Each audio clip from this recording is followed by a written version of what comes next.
She cheated on me, and this is how I found out. I was eating a banana. Not in a symbolic way. Not with drama. I was standing in the kitchen, half dressed for work, peeling a banana with my mouth because my hands were full, when I saw the prenatal vitamin bottle in her purse. That was it. No lipstick on a collar. No perfume that wasn't mine. Just a half-zipped purse, a flash of pink plastic, and a sinking feeling so deep it felt like my ribs were trying to fold in on themselves.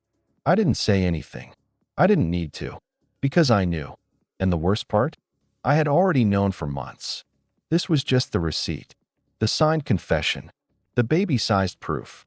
She was pregnant, and the baby wasn't mine. I stood there, banana in hand, looking at that bottle like it was a grenade someone forgot to throw.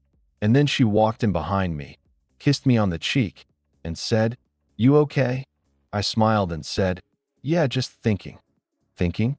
I was rehearsing how a man fakes his life for 210 more days without letting his face crack. That's where this all begins. Not with the affair itself, but with me, pretending not to know. But before we get there, let's rewind. There's something uniquely humiliating about knowing you've been betrayed and still setting the table for two every night like you're in a sitcom that forgot how to end. I didn't catch her in the act. No sweaty, tangled bodies. No breathless excuses. Just silence. Pauses that lasted too long. Her phone always flipped screen down, like it had secrets it didn't want making eye contact with me.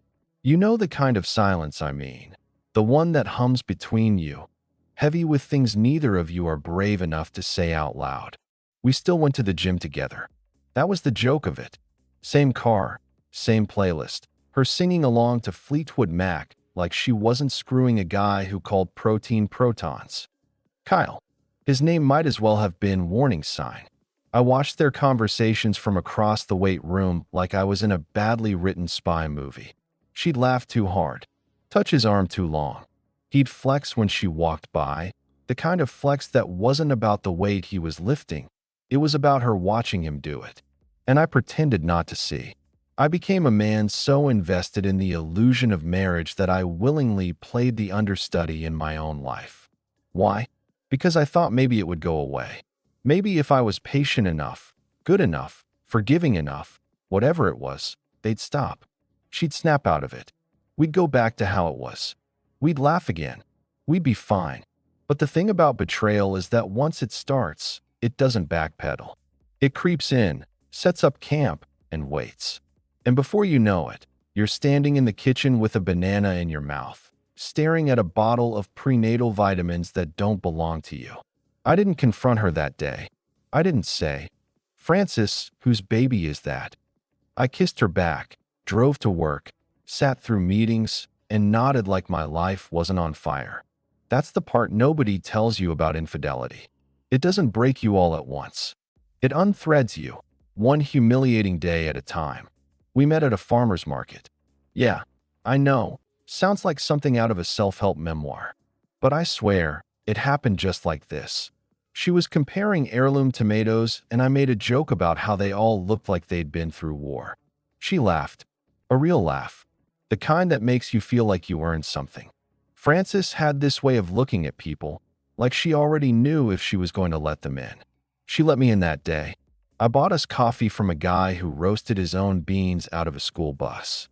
We sat on a bench and talked about movies, childhoods, things that made us weird. She had this theory that everyone's got a secret shame food, something they eat in the dark when no one's watching. Hers was canned pears. Mine was uncooked instant noodles. We laughed so hard I choked on my coffee. I thought, this is it. This is the moment. The moment before everything beautiful and ruinous begins. The first year was bliss. There's no other word for it. We did all the things couples in montages do, Sunday morning pancakes, surprise notes in lunch bags, IKEA furniture disasters that ended in sex on the living room floor. Frances was the first person I ever let fully into the strange corners of my mind. She knew about my fear of car washes. She knew I cried watching animated movies. She knew I used to pretend to sleep just to hear my parents talk when I was a kid, just to feel like I belonged to something. And she never laughed at any of it. We got married 2 years later. Small ceremony. Backyard. Her dress had pockets. My vows were scribbled on the back of a napkin because I rewrote them 3 times that morning trying to make them perfect. She cried when I read them. I cried too. My best man made fun of me, but I didn't care. I had her.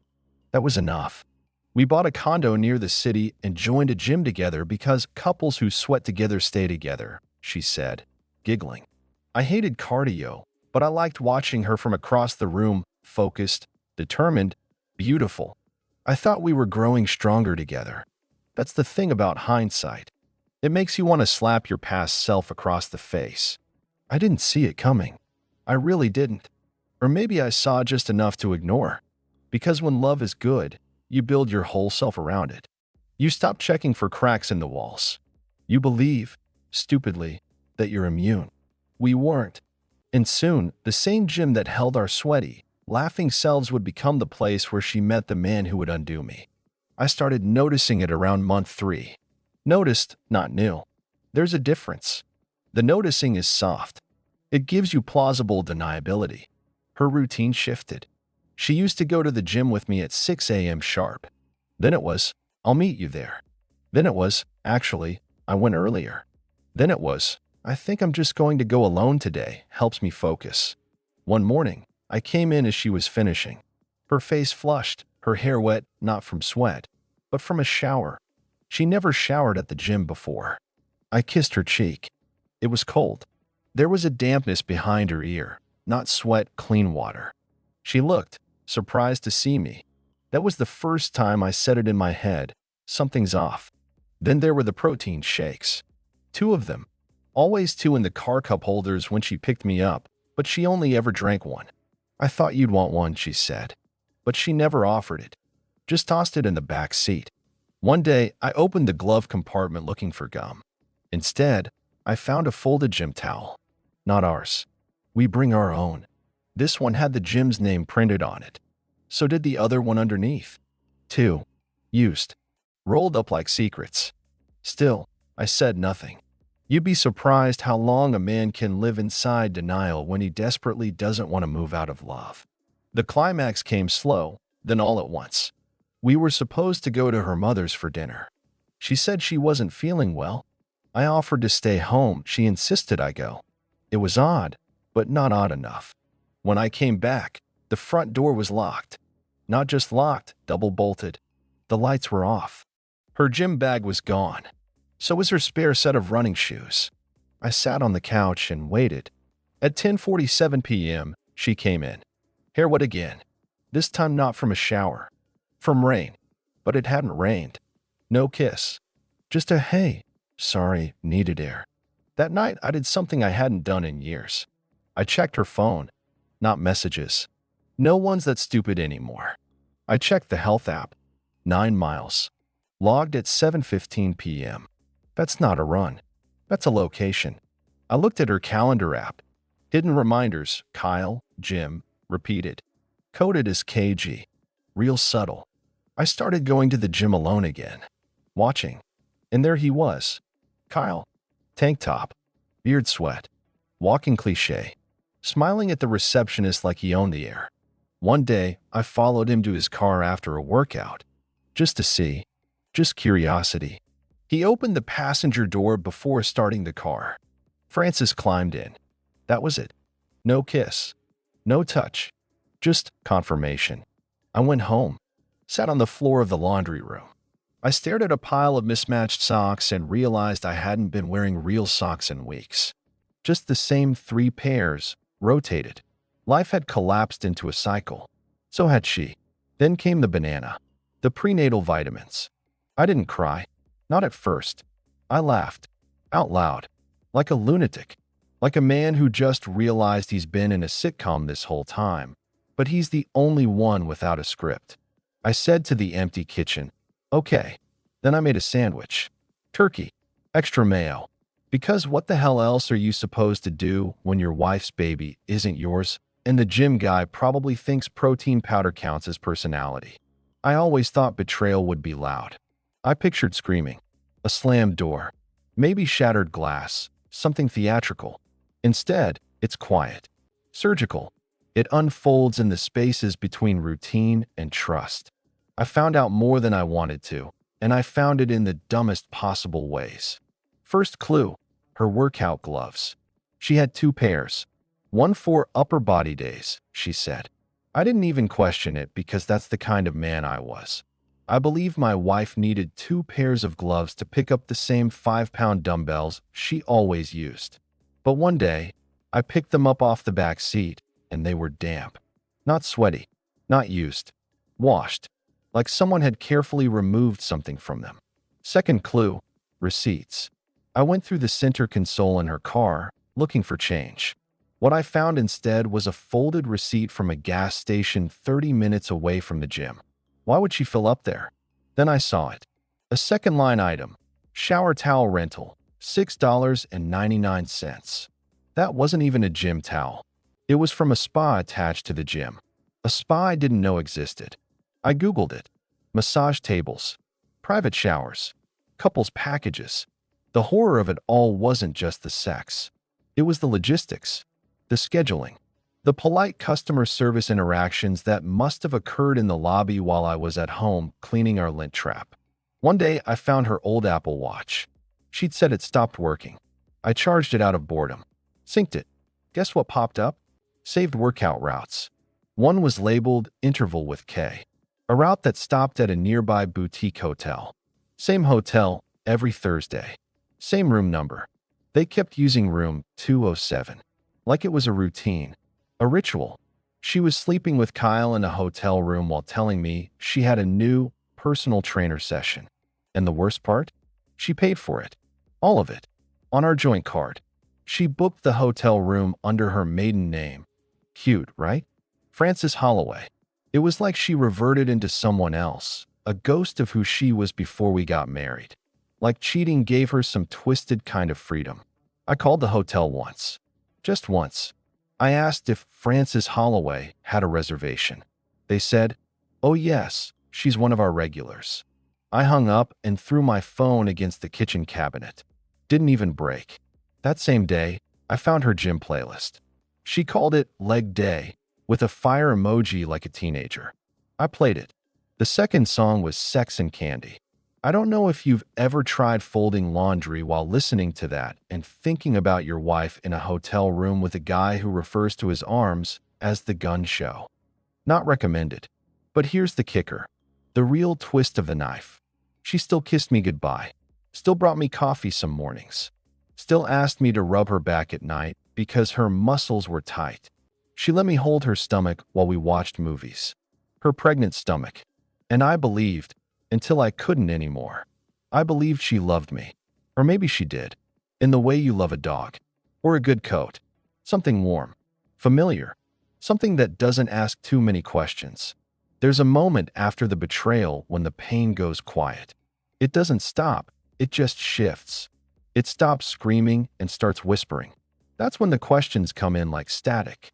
Why did she do it? Was I not enough? Did she even love me? At first, I thought maybe it was just sex. That's what men tell themselves. We simplify. We cling to the idea that it was physical, mechanical, a weak moment, something primal. That's easier to swallow than the real possibility that she wanted to be someone else with someone else. The truth is uglier. She didn't cheat because I was bad to her. She cheated because she could. Because something in her liked the thrill of being split in two, wife in the daylight, stranger at night. She liked being chased again, being flattered. And Kyle? He was nothing. Just a body with arms. She could have done it with anyone. That's what haunts me. Cheating isn't about sex. It's about mirrors. The cheater wants to see themselves differently. Younger. Desired. Alive. So they find someone who doesn't know about the dirty laundry or the tax returns or the times they cried on the bathroom floor. They become a fictional version of themselves. A role. And they start rehearsing it in private until it becomes more real to them than the life they built with you. Frances didn't just cheat on me. She rewrote herself. And I let her. That's the part no one talks about. How easy it is to look away when the signs are small. Here's what I missed. The phone tilting. Suddenly her screen face down at dinner. No more casual scrolling next to me. She turned it away like it was sacred text. The overcompensation. Random compliments. You're so good to me, Darren. Right after gym days. Guilt disguised as affection. The calendar overlap. She started double-checking plans. You're not going to be home early Thursday, right? Who even asks that unless they're hoping you won't be? The sex change. Not the absence. No, we were still intimate. But it changed. She was distant. Like she was checking a box. Like she was doing her marital duties while her soul was in some dim hotel room 2 miles away. I ignored it all. You want to believe the best in the person you love. That's the trap. You build this mythology around them. You invest years. You defend them to your friends.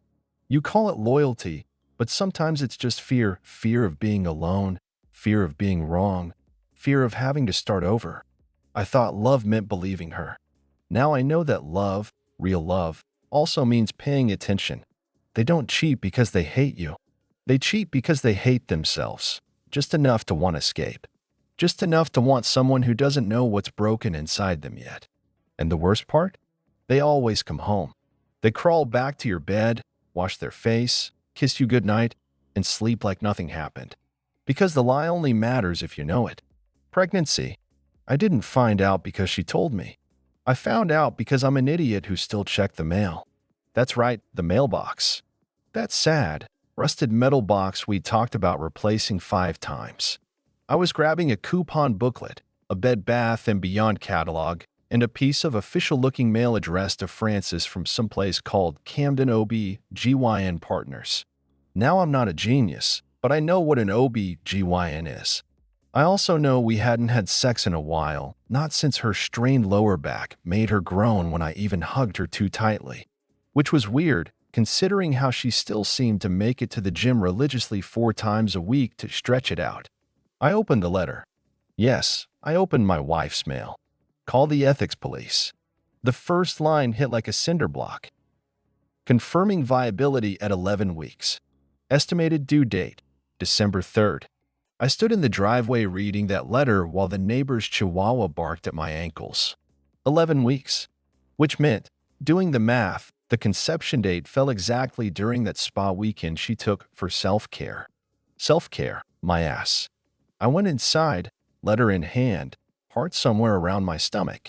Frances was in the kitchen, eating toast with almond butter, humming. Like she was in a Disney movie. Like she wasn't hosting another man's child inside her body. I didn't scream. I didn't throw the letter. I just handed it to her. She looked at it. Her face went pale. Then she had the audacity to say, "You weren't supposed to see that." Not, "I'm sorry." Not, "Let's talk." No. Just, "You weren't supposed to see that." Like I'd read her private diary instead of stumbling into paternity fraud. I asked her one question.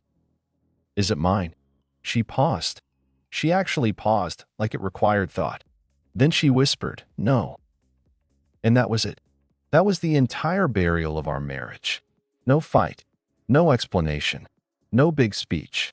Just the letter, the humming, and the word no. I left the house that night and slept in my car in the gym parking lot. Irony, right? I parked across from the entrance. Watched the lights turn off. Imagine them in there. Her and Kyle, sweating and moaning in the same rooms where I had once spotted her while she giggled about my bad form. The next few weeks were a blur. She stayed at her sister's. Claimed she needed space to think. I didn't contest anything. Didn't demand answers. At that point, what else was there to say? She was carrying his child, not mine. The game was over. She'd already switched teams. People say betrayal feels like a knife in the back. It doesn't. It feels like silence. Like the world forgot to turn the lights on. Like the oxygen in your house has been slowly replaced with something heavier, and you didn't notice until you couldn't breathe anymore. What followed? She kept the baby. They're together now, Francis and Kyle. I know because I saw the baby announcement on Instagram. A cutesy black and white photo of the sonogram and a caption that said, "Sometimes life surprises you in the most beautiful ways." I didn't like it. I didn't comment. I just stared at it for a long time. Then I deleted the app. Because sometimes The most adult thing you can do is not scream. Just walk away. You want to believe there's justice, that the universe has a way of balancing things out, that people who tear your life in half eventually feel some version of the pain they caused. But real life isn't neat. It doesn't come with karma baked in. Sometimes the people who wrong you sleep better than you do. So how did it all turn out? Let's start with Frances. She never apologized. Not really. There was a vague, "I didn't mean to hurt you," and a long message about how she'd lost herself and didn't recognize who she was becoming. She sent it from her sister's place. It was carefully typed, like a LinkedIn resignation letter, impersonal, sanitized, polished for readability. She and Kyle moved in together before the baby was born. 2 months later, I found out through mutual friends that they got engaged. He proposed at a baby shower that I wasn't invited to, which, if you're wondering, is apparently now a thing people do. Instagram made it look like a fairy tale. Pastel balloons, matching outfits, a little sign that said, "Our next chapter begins." No one mentioned that the last chapter was built on a lie. Kyle didn't face any backlash. The guy went on living like he'd earned something instead of stolen it. He still works at the gym, still trains his clients, still wears that same smug tank top with "no days off" written across his chest, like he's preaching a religion of delusion. But the irony? He and Frances didn't make it. By the time their daughter turned 1, they'd split. Quietly. No drama. No custody battle. Just a soft unraveling. Apparently, Kyle didn't like how controlling she got. She didn't like how emotionally unavailable he was. Sound familiar? I didn't gloat. Okay, maybe a little. But not because I wanted her to suffer. I just wanted some proof that what happened to me mattered. That it wasn't just something people stepped over on the way to their next chapter. And what about me? I'd like to say I rebuilt. That I found myself. That I moved on with dignity and inner peace. But that's not how it works. You don't just walk out of betrayal with a new lease on life. You crawl. You limp. Some days, you sit in your car outside the grocery store for 20 minutes because you're not sure you can handle aisle 7 without hearing her voice asking which almond milk you like better. I started therapy. Real therapy, not the half-hearted kind where you lie to your therapist to feel in control. I went twice a week at first. Spoke about things I didn't even know were sitting inside me. Rage. Shame. The feeling that maybe I wasn't enough. That if I'd done something differently, smiled more, been more spontaneous, she might have stayed. But here's what I learned. Her betrayal wasn't about me. It wasn't about what I lacked. It was about what she couldn't face in herself. And that realization didn't make it less painful, but it made it survivable. My friends took sides. Some disappeared. Others surprised me, called, showed up, sat in silence while I stared at the wall. I learned who my people were, and that alone was worth the wreckage. So where am I now? I'm not happy. Not yet. But I'm not broken, either. I'm in the space between, where the world still feels unfamiliar, but less threatening. I go to a different gym now. I kept the house. Repainted the walls. Got a dog. A rescue, of course. Something else with trust issues. We walk together every morning. She doesn't ask questions. She doesn't lie. If you're reading this and you've been through it, really been through it, I don't need to explain. You already know the nights. You already know what it's like to stare at someone you love and wonder if everything they ever said was part of the performance. There's no handbook for betrayal. No clean stages like grief. No predictable rise and fall. It hits you in fragments. A song on the radio. A text that never comes. The way your body stiffens when someone says, "You'll find someone better." Let me say this clearly. You are not stupid. You are not weak. You are not to blame. You loved someone. You trusted them. That's not a flaw in your character. That's a reflection of your humanity. People like us, we go all in. We believe.